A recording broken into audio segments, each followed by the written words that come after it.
pais, né? Vocês já conhecem muito bem, pastor Maicon e Luciano, certo? Agradeço a vocês por todo o carinho pelos meus pais, sempre me falam aí do carinho, da honra que vocês têm. Não consegui vir, era março, né, pai? Os 50 anos do casamento, é março ou é março, né? Queria muito vir, fiquei muito triste de não ter conseguido vir, mas para mim era impossível naquele período, mas Deus preservou esse período aqui para a gente passar junto dia e noite, ali no sítio ali, escutando muita cigarra cantar, uma coisa absurda, e dormindo cedo e acordando cedo, vida de roça. Então você só tem que agradecer a Deus por tudo que Deus tem feito na nossa casa, na nossa família. Como vocês veem, minha irmã está aqui, está trabalhando lá, minha irmã também. Se estivesse aqui, eu poderia agradecê-la diretamente, mas o que ela tem feito pelos nossos pais é algo incrível, maravilhoso. Então eu só tenho que agradecer. Lógico que em tudo isso é Deus usando pessoas, Deus usando vocês, Deus usando a minha irmã, para que algo pudesse acontecer lá na Itália. Para que alguém pudesse estar lá na Itália, alguém está fazendo algo por Deus, para Deus, aqui, servindo pessoas. Então eu agradeço a vocês, declaro a bênção de Deus sobre todos vocês que estão aqui, e vamos à palavra em Lucas capítulo 9. Lucas capítulo 9, vamos ler alguns versículos. E talvez para quem não me conhece, eu estive aqui também no ano passado, em janeiro. Sou casado com uma mulher linda, maravilhosa, pastora, está cuidando da igreja lá de uma maneira maravilhosa, e tenho 3 filhos, uma filha de 15, uma de 11 e um de 6, e um agitado de 6, filhos abençoados e na obra de Deus. Vamos estar lendo aqui os versículos a partir de 51. Se vocês quiserem se colocar de pé, se puder, fiquem à vontade, da maneira que vocês já estão acostumados com o pastor de vocês. Lucas capítulo 9, versículo 51. E faz atenção no texto que você vai estar lendo aí, na tua tradução, que nós temos também, porque você pode me ajudar na tua tradução também. Como se aproximava o tempo da sua volta para o céu, Jesus resolveu decididamente ir para Jerusalém. Então, observe aí na tua tradução que está falando assim. Na minha está dizendo que Jesus resolveu decididamente ir para Jerusalém. 52. Ele enviou mensageiros adiante a fim de reservarem hospedagem numa aldeia samaritana. 53. Porém foram mandados embora. O povo da aldeia não quis recebê-los porque se dirigiam aonde? Eles estavam se dirigindo para a cidade de Jerusalém. Somente esses versículos aí, você pode se assentar?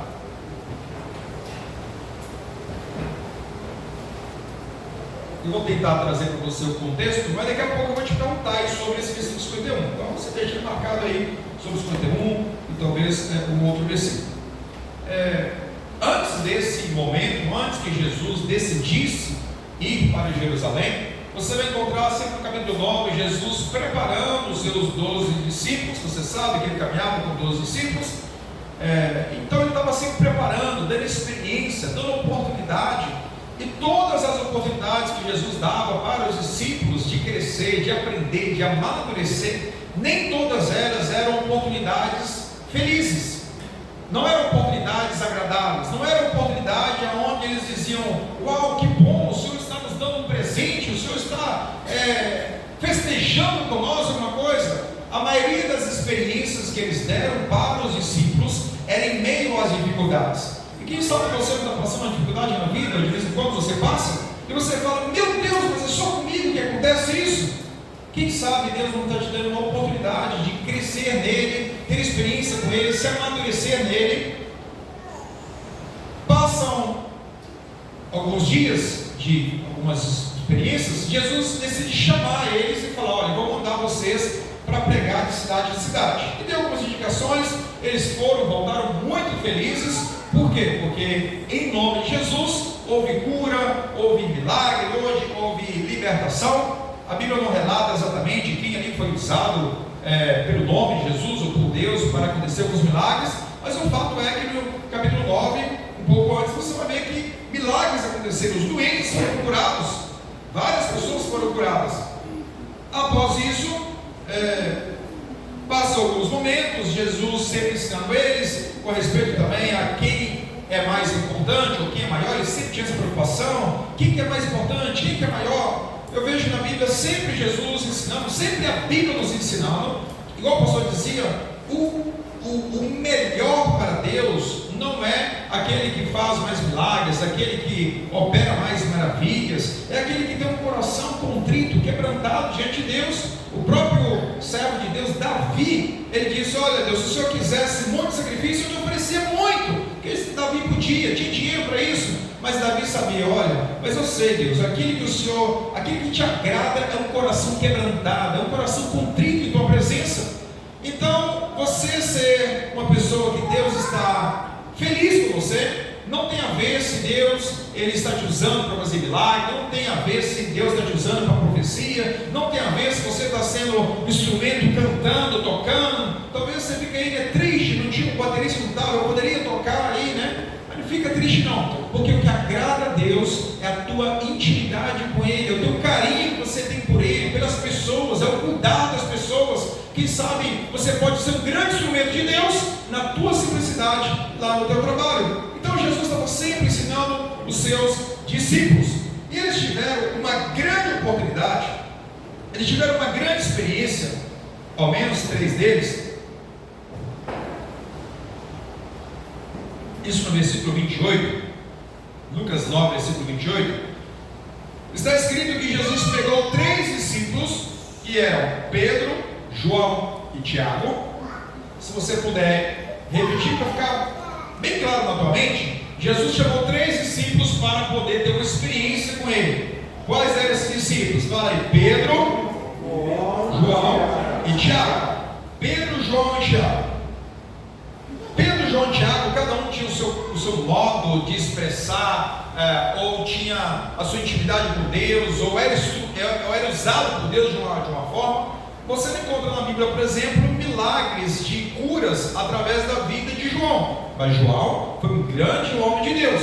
Você já vai ver Pedro sendo muito usado por Deus em cura. Tem um momento, por exemplo, um outro momento, bem depois que Jesus já tinha morrido, já tinha ressuscitado, você vai ver Pedro e João entrando ali no templo, e tinha uma pessoa precisando de uma cura. Você vai ver eles falando assim: aquele que nós temos, nós te damos. Nós não temos dinheiro, nós não temos muito bem financeiro, mas aquilo que nós temos, nós te damos. E você vai ver Pedro olhando para aquele homem e falando: olha para mim, aquilo que eu tenho que eu te dou. Ele levanta, ele estende a mão e levanta aquele homem é curado naquele momento. Mas João já era usado por Deus de outra forma. Voltando ao texto de Lucas 9, você vai ver uma grande experiência que Jesus deu para eles, de subir o monte da transfiguração. Eu tive a oportunidade de ir lá em Israel, e a gente subiu num monte lá, muito alto lá. Diz que aquele monte lá, tem um monte lá que é das bem-aventuranças, o outro monte, minha esposa detestou esse monte, porque tem que subir no sol quente, não tem uma árvore, chega lá em cima, não tem nada, não tem árvore, mas diz que o sol que é lá. Então nós subimos esse monte lá, das bem-aventuranças, e o outro monte que você vê lá bem alto, que seria o monte da transfiguração. E lá em cima desse monte eles tiveram uma experiência maravilhosa. Jesus, e juntamente com eles, começam a orar naquele momento. Enquanto Jesus orava, o rosto de Jesus ia sendo transfigurado. A glória de Deus se manifestou naquele lugar, e eles viram, eles puderam presenciar algo que nenhum outro pôde presenciar. E estavam lá quem? Estava Pedro, estava quem outro? João, estava quem outro? Tiago. Esses 3 tiveram uma grande experiência. E o texto que nós lemos no início, nós vamos chegar nele, você vai ver o nome de João e o nome de Tiago. Mas você vai prestar atenção que, embora eles tiveram experiências com Deus, eles não tiveram comportamentos adequados segundo aquilo que Jesus gostaria que eles tivessem. Vamos voltar agora lá para o texto que nós lemos no versículo 51. Agora a gente chega nessa história. Se você puder pegar a tua Bíblia, talvez a tua tradução está diferente da minha. Como se aproximava o tempo da sua volta para o céu, Jesus resolveu decididamente ir para o céu. A tua tradução está igual a essa ou está um pouquinho diferente? Está um pouquinho diferente ou está igual? Vamos ver essa daqui. E aconteceu que ao completarem os dias em que devia ele ser assunto ao céu, manifestou no semblante. Eu achei interessante essa tradução. Eu tenho, logicamente, eu estudo também outras traduções.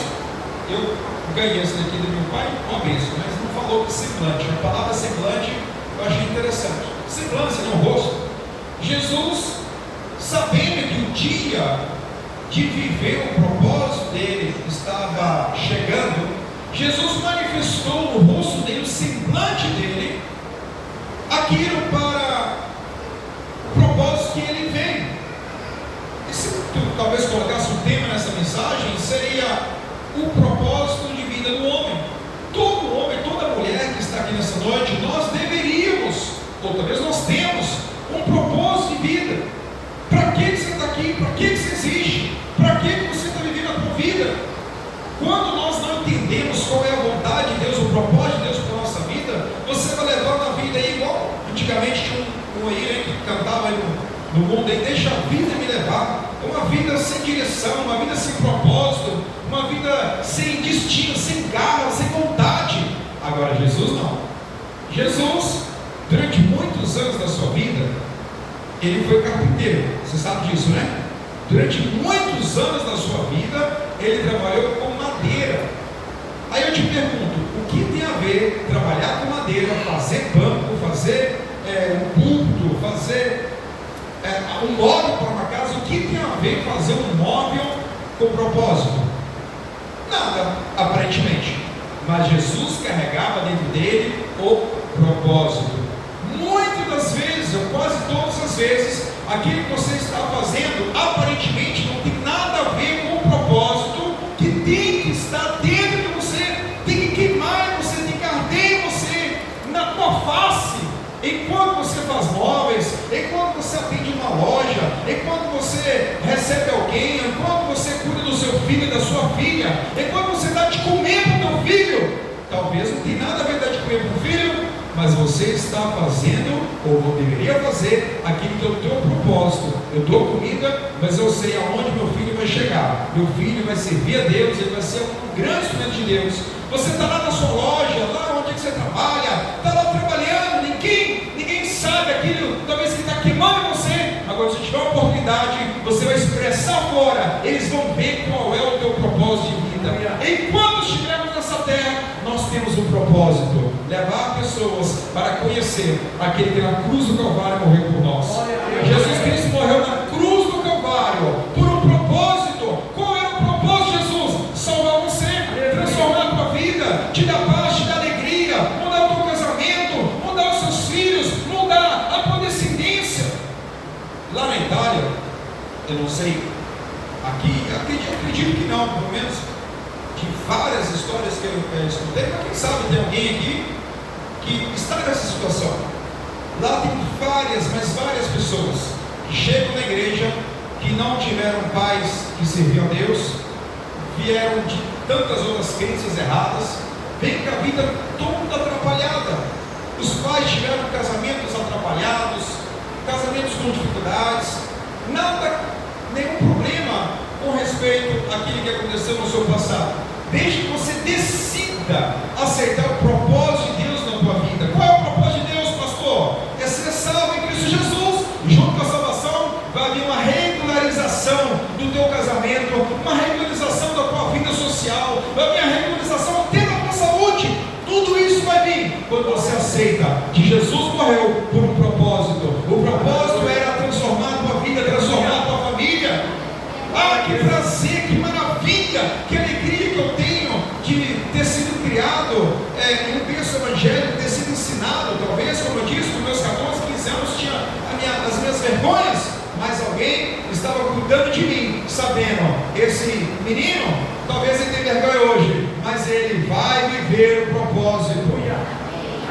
Outro dia, eu falava com minha mãe no telefone, talvez, não sei se ela lembra, e ela falava, né, você sabe do meu jeito, né, eu sirvo a Deus do meu jeitinho, quietinho. Eu pensei, mãe, qual o problema nisso?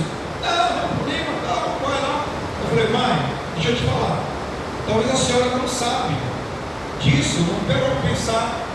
A senhora está pastoreando na Itália, mais de 200 pessoas, 250 pessoas, a senhora está cuidando de pessoas todos os dias através de mim. A Bíblia diz que o filho de Abraão, Levi, filho do filho da descendência de Abraão, esse filho não era ainda nem nascido. Esse filho da sua descendência dava dízimo em Abraão. Abraão, quando ele dava o dízimo dele a um sacerdote, Abraão estava dando dízimo por ele e por sua descendência. Talvez você, mulher, está aqui, você, mãe, está aqui, ou talvez você que está aqui, homem, mulher, você pensa, eu não consigo fazer muita coisa para viver o propósito. Quem sabe o propósito de Deus na tua vida não para em você, é para a tua descendência, é para o teu vizinho, a tua vizinha. Quem sabe o teu vizinho nunca recebeu o amor de alguém. Aí você vai chegar lá naquele vizinho, vai tomar um café, ou vai oferecer na tua casa uma janta. O que tem a ver a janta com propósito, pastor? Fala comigo o que tem a ver fazer madeira com propósito. Fala comigo o que tem a ver o Filho de Deus fazer como se chama de banco? Fazer banco, fazer um móvel com propósito. Pode não ter nada a ver, mas eu sei que eu estou vivendo o propósito de Deus nessa terra. Ei, meu irmão, minha irmã, venha viver aquilo que Deus tem reservado para você. Trabalhe, mas vive o propósito. Eu me lembro um período, muitos anos atrás, 2008, eu trabalhava numa empresa, éramos em 7 brasileiros naquela empresa. Eu não era muito tempo que eu estava na igreja, mas já ajudava muito, era bem envolvido, né? Mas longe de ser pastor ou pregar, mas estava bem envolvido, estudava muita Bíblia, gostava, falava de Deus. Talvez é por isso, eu já estou até contando o final aqui no início. Talvez a minha face demonstrava o propósito, talvez é isso. Em meio a esses 7, que nenhum deles serviu a Deus, eles quando 5, eles quando 7, eles sempre me chamavam por nome, eles me apelidaram de algo. Qual era o meu apelido? Pastor. Ô pastor, vem aqui. Ô pastor, vai comer não? Longe de ser pastor, muito antes. Pastor, vem aqui. Por qual motivo eles me chamavam de pastor? Alguma coisa eles viram em minha face, alguma coisa eles viram em meu semblante, alguma coisa eles perceberam em minhas decisões. Jesus, quando ele entendeu que era o momento de viver o propósito de Deus na sua vida, ele não pensou 2 vezes. Ele disse: eu vou lá para Jerusalém. Jesus, mas você vai para Jerusalém para sofrer? Não importa o que eu vou passar, importa que eu viva o propósito. Nós, seres humanos, nós temos muita dificuldade em aceitar o sofrer. Ninguém quer sofrer. Ninguém gosta de passar por momentos difíceis, mas todo momento difícil ele te prepara para um momento maior. Todas as provações, quando você é aprovado, Deus te coloca um nível maior. Tiago capítulo 1 fala: tende por alegria, muita alegria, quando você passar por muitas provações, porque você vai ser mais duro, você vai ser experiente. Quantas vezes eu já sofri, já chorei naquela Itália? Acho que a gente tem 2 sonhos, né? O primeiro sonho é ir, né? Graças a Deus vocês não foram, porque tem um segundo sonho. O segundo sonho é voltar. E como é que você volta? Depois de tudo aquilo que Deus tem para você, está fazendo através de você, depois de tudo aquilo que você vai vivendo, vai se relacionando, como volta? Aí o que acontece? Aí chora. Aí vai para os pés de Jesus, chora. Deus, eu queria tanto estar 50 anos de casamento do meu pai. Chora, suporta, vive as pressões, mas todas as vezes que você suportar a pressão que você está passando, Deus vai te colocar num nível mais alto. Todas as vezes você, como igreja, como líder, a liderança, pessoas que estão de frente sempre sofrem alguma coisa. Todas as vezes que você suportar a pressão, todas as vezes que o pastor Michael e a pastora suportar a pressão, Deus vai colocar eles num nível maior. E vai chegar um dia, pastor, que as coisas acontecem. Irmãos, vocês não têm ideia o tanto que eu já tentei, já lutei, já fiz de tudo para ganhar almas para Jesus, para poder fazer. Tem período que ganha 30, some 30, ganha 50, some 50. Tem uma vez que tinha uma vez, em 2 meses, eu estava até aqui no Brasil, era janeiro de 2021, eu estava aqui, naqueles 2, 3 meses ali, 60 pessoas saíram, e todos diziam: não, nada contra o senhor, mas a gente gosta muito daquele outro lá.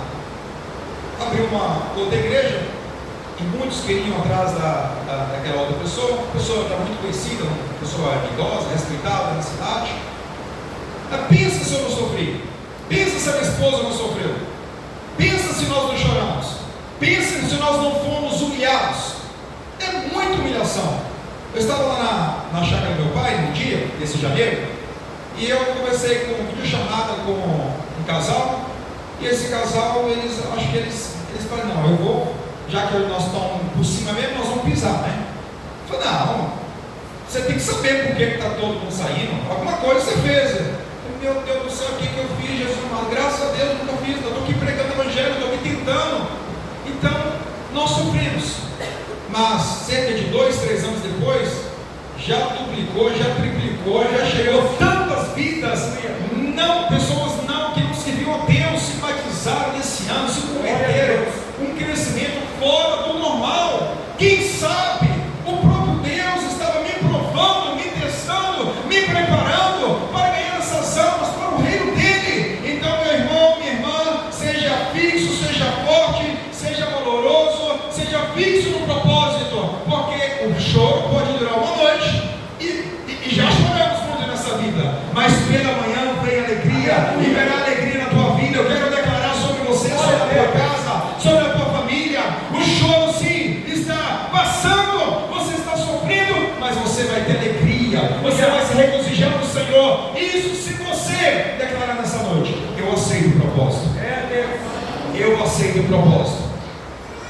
Jesus, ele transmitia aquilo que ele estava indo para fazer. Para onde ele estava indo? Para Jerusalém.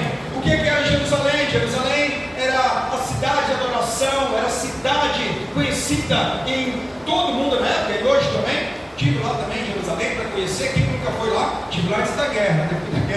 Depois da guerra ninguém quer ir lá mais, né? Vou esperar a nossa guerra e voltar lá. Quero muito voltar lá, é muito gostoso ir lá e conhecer tudo e caminhar aonde a gente sempre deu, sempre aprendeu. Então Jerusalém sempre foi assim o centro, o lugar de adoração. Lembra quando Jesus falou assim: fique em Jerusalém até que do alto vocês vão ser revestidos. Jerusalém era o foco, era o lugar do propósito. Então Jesus, ele transmitiu fora aquilo que ele queria. Ele queria ir para Jerusalém. Antes dele ir para Jerusalém, caminhando, caminho fazendo, ele pede aos seus discípulos um pedido simples. Qual era o pedido, pastor? Ir um pouquinho na frente, acelerar o passo, ir na próxima cidadezinha e procurar um lugar, reservar um lugar para eles dormir lá, num hotel, numa casa de alguém. E os discípulos foram.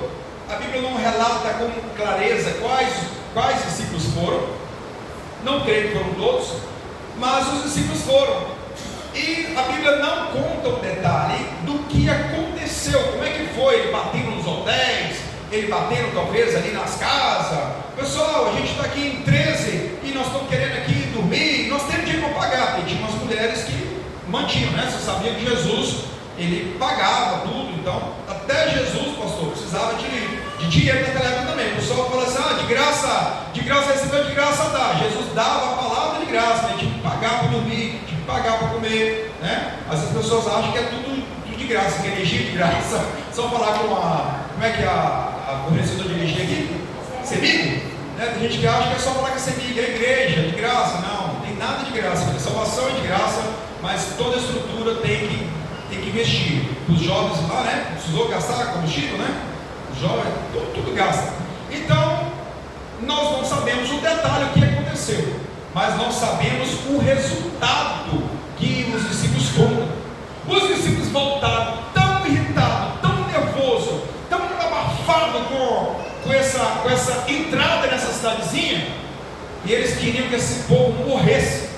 Eles voltam, vamos ler comigo aí, dá uma olhadinha comigo. Está no capítulo 9, a gente está no versículo 52. Jesus enviou mensageiros na frente para reservar uma hospedagem. E aquela aldeia, aquela cidadezinha, era de samaritanos, tá? Se você não sabe quem era esse povo, vou falar aqui rapidinho. O 53 disse: porém foram mandados embora. Embora de onde? Daquela aldeia, daquela cidadezinha. O povo da aldeia não quis recebê-los, porque se dirigiam a Jerusalém. Vamos ver essa tradução aqui, se puder colocar, por favor. Versículo 53. Eu quero ver se tem mais algum detalhe por que não recebeu ele? Olha na sua Bíblia aí, porque talvez eu vou cantar para você. Olha aí, 53, como é que está escrito aí na introdução? Porque eu acho que tem um detalhezinho mais, e deve ter alguma coisa mais para a gente poder aprender junto. Vamos descer o menor ali.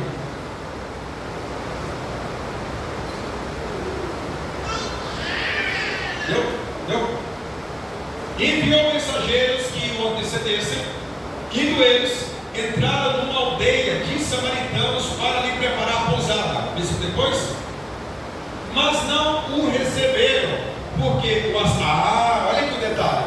Pai, essa Bíblia que eu ganhei aqui está faltando uns detalhes. Tem que ter duas Bíblias agora, tem que levar duas Bíblias. Olha só, mas não o receberam, porque o aspecto, que o aspecto? O semblante, a demonstração no rosto. Os discípulos, igualmente a Jesus, ele transmitia fora aquilo que eles tinham dentro. Mas a gente também é sempre assim, né? Você já viu alguém que falou assim: essa pessoa está triste hoje? Você já viu alguém assim? Ou então assim, essa pessoa está muito alegre hoje, né? Você já viu? Ontem minha irmã estava na alegria, já chegaram daqui e falar dela, né? Ela estava na alegria, cantava, está online aqui, mas ela não está escutando, ela está trabalhando, né?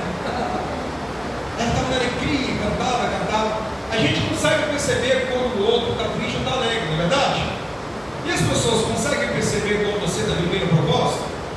As pessoas conseguem ver quando você está decidido ir para Jerusalém? Jerusalém é o símbolo da vontade de Deus, é aquilo que Deus quer que você faça. As pessoas, seus parentes, seus amigos conseguem ver aquilo que você respira, aquilo que você ama, aquilo que você deseja. Paulo escreve a Colossenses capítulo 3: igreja, aspire, deseje estar ou pensar, pense nas coisas lá do céu, lá do alto, onde Jesus está. As pessoas conseguem ver aquilo que você está desejando, que você fala. Jesus disse que nós falamos aquilo que está cheio do nosso coração. Você fala aquilo que você está cheio por dentro. Se você fala muito das coisas de Deus, das bênçãos de Deus, é porque você está cheio disso. Mas se você vive reclamando, está chovendo, está muito sol, está muito calor, é porque você está uma pessoa amargurada, está uma pessoa ferida, está uma pessoa problemática, está precisando encontrar com esse Jesus que te dá um propósito de vida, um Jesus que muda o teu interior e o teu exterior também. Então, presta atenção. Então os discípulos tentaram achar uma hospedagem na cidadezinha e não encontraram. Por quê? Por que não encontraram? Porque eles eram pessoas que estavam indo para Jerusalém. Significa que eles eram judeus. Significa que eles eram pessoas que estavam caminhando com Jesus, certamente perceberam até na linguagem deles, assim como aconteceu com Pedro uma outra vez. Você vai ver que as pessoas reconheceram que Pedro caminhava com Jesus. Ontem eu estava com os familiares da minha esposa, e tem uns sobrinhos lá, da minha esposa, né? Então um sobrinho de 6 anos, ele observou algo incrível. Eu brincando com ele lá no sítio, esse menino vindo para mim, eu vi ele quando ele tinha 2, 3 anos, né? Janeiro do ano passado ele era uns 3 anos, agora está com 6 anos, a conta não bateu, uns 2 anos a menos. 2 anos. Ele tem 5, tinha 3, correto, bateu a conta. Esse menino olha para mim, eu brincando com ele, com qualquer pergunta: ô tio, você conversa com o pessoal do YouTube? Pensando assim, o que tem a ver o pessoal do YouTube comigo, né? Não tem nada a ver com o pessoal do YouTube na minha cabeça. Mas ele percebeu algo diferente no sotaque. Ele percebeu que talvez eu não converse com o sotaque daqui ou dos pais, alguma coisa ali aconteceu. A mãe dele tentou explicar, porque ele fala, porque ele é pastor, tentou explicar alguma coisa. Mas se uma criança de 6 anos consegue perceber a diferença na fala de alguém, pense comigo se essas pessoas dessa cidade não perceberam que aqueles discípulos eram de Jesus, que aqueles discípulos estavam indo para uma festa em Jerusalém. É lógico que eles perceberam. E o que aconteceu? Eles rejeitaram os discípulos. Mas não tem coisa mais dolorosa que a rejeição. Alguém já te rejeitou? De vez em quando alguém me rejeita, esposa de pastor, às vezes sofre, minha esposa, meu Deus, mas graças a Deus o tempo agora como é que fala em português? Da bonança, da abundância, né? Graças a Deus está tudo sob controle. Mas às vezes a gente sofre rejeição. Quem nunca passou a rejeição? A rejeição dói lá dentro. E Jesus queria que eles passassem por aquilo. Pastor, Deus quer que eu passe às vezes por rejeição? Sim, eu não disse no início que muitas das vezes a gente tem que passar por alguma coisa para a gente crescer, ou para a gente orar mais, ou para buscar mais, ou para jejuar mais, ou para acreditar mais no poder de Deus, que Deus se transforma. Jesus sabia que os samaritanos não gostavam dos judeus. Jesus sabia que ia ter problema se os discípulos fossem. Jesus sabia aquilo que ia acontecer. Mesmo assim, Jesus falou com os seus discípulos: vai lá na cidade, vai lá dar uma olhadinha lá, vê se vocês conseguem um lugarzinho para a gente dormir. Jesus sabia, mesmo assim ele permitiu. E eles voltam com muita raiva, irados. E aí nós vamos continuar o texto para você entender claramente o que aconteceu. Versículo 53, nós lemos. Olha 54, você vai ver os dois nomes que eu disse que a gente iria ver. Quando veio a notícia do que tinha acontecido, os discípulos Tiago e João, lembra que Tiago e João estavam lá naquela grande experiência com Jesus? Estavam lá no monte, lá tendo experiência, vendo Moisés, vendo Elias.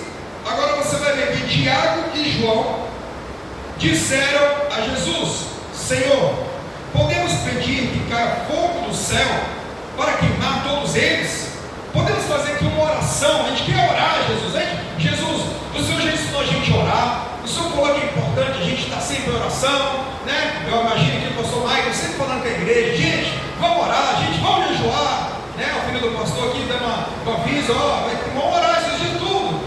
Eles estavam aprendendo a orar. E quando a gente ora, mesmo que seja em secreto, o que Deus faz? Nos dá recompensa. Então eles aprenderam a orar e ter recompensa, aprenderam a orar e ver o resultado. Então eles queriam orar a Deus, ao Pai, e pedir: Pai, manda fogo e queima esse povo, porque esse povo é ruim. Mas essa era a vontade de Deus para aquela cidade. Vamos puxar um pouquinho para a tua vida, para a nossa vida. Tem alguém que te irrita no teu dia a dia? Você tem um parente, alguém, não sei, a sogra, né? Tem gente que às vezes tem problema. Não, nem toda sogra, a sogra é maravilhosa. Talvez. Mas às vezes a pessoa tem problema com alguém, né? Problema com a pessoa no trabalho. De vez em quando acontece, né? Sempre ouço falar: eu não sei o que fazer, porque o meu irmão, porque a minha irmã, ela não é cristã, ela não serve a Deus, e ela me irrita muito, eu vou abandonar ela. Outra vez acontece ele dizer: eu vou declarar que ela morra, porque ela está me irritando muito. É isso que Jesus nos ensina?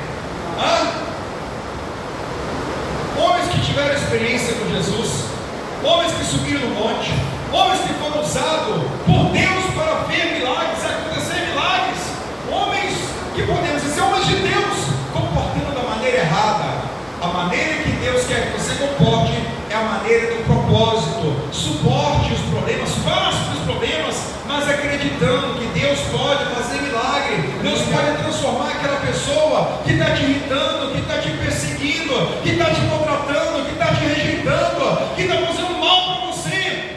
Clame a Deus para que Deus converta ela o quanto antes. Tenha uma experiência com ela, porque não tem ninguém que quando tem um encontro com Jesus, ele continua da mesma forma. É verdade.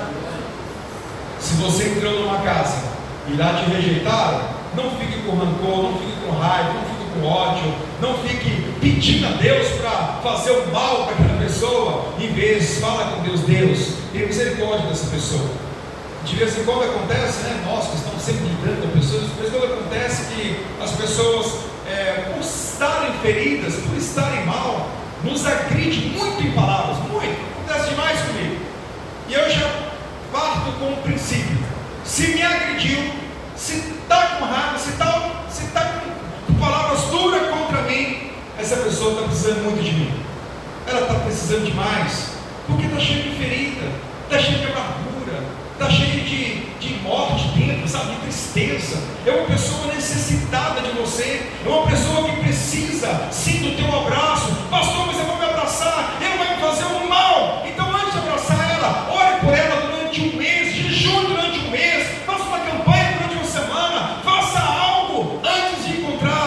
você vai ver algo mudando. Pastor, já tentei, não deu. Continua, porque você está vivendo o propósito. Imagine comigo se Jesus não aceitasse o propósito. Nós estaríamos aqui? Não estaríamos. Jesus, ele decidiu ir para Jerusalém para morrer por você e por mim.